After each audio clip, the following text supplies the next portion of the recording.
Για πες μου, Κωνσταντίνε. Ναι. Θέλω να σου εξηγήσω αυτό που σου είπα πριν. Ναι. Να βρούμε το ανάμεσα του 1 τρίτου και του 1 δεύτερου. Το ανάμεσά τους. Ναι, παιδί μου. Θα κάνω μια αριθμογραμμή πρώτα. Θα τη χωρίσω με γραμμές. Ναι.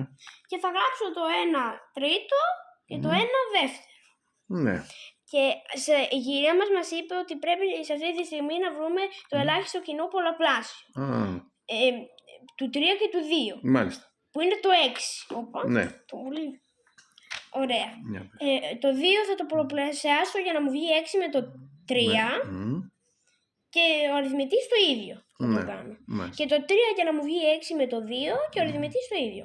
Και μου βγαίνει, το 1 τρίτο μου βγαίνει ότι είναι 2 έκτα και το 1 δεύτερο μου βγαίνει ότι είναι 3 έκτα. Αλλά επειδή πάλι δεν μπορούμε να βρούμε το ανάμεσά τους, η κυρία μας είπε ότι θα τα ξαναδιπλασιάσουμε, θα τα διπλάσουμε. Κατάλαβα. Και φορές το 2 και αυτά φορές το 2. Μάλιστα. Και θα μας βγουν 4 δωδέκατα και 6 δωδέκατα. Και το μισό και το ανάμεσά τους είναι 5 δωδέκατα. Πολύ απλό. Εντάξει, φιλάκι. Μπράβο, παιδί μου.